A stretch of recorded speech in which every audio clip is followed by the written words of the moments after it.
Hello guys, magandang hapon sa inyong lahat dyan. Tayo po ngayon ay kukuha na ng daing kasi hapon na. At wala nang masyadong init yung sikat ng araw.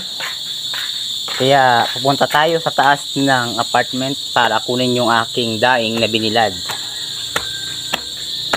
Yan nga po pala yung daing na aking binilad. Tinabunan ko siya ng screen para hindi dapuan ng langaw. Ayan. Taran. Wink. Daing beside you, here in the dark. Ito nga po pala ay kanina lang binilad at dadalhin namin sa Manila kasi napakamahal ang daing sa Manila, samantalang dito sa probinsya ay libre lang ang isda. Tumulong ka lang sa pagbuhat-buhat, meron ka ng isda.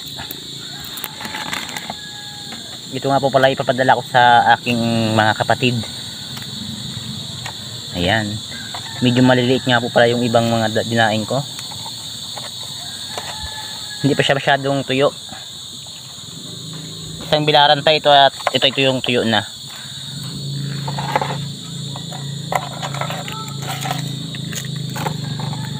Napakasarap po talagang mabuhay dito sa probinsya.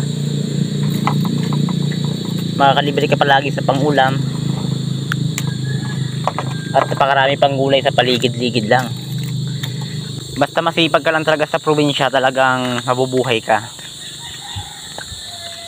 Kunting sipag, kunting biyaya.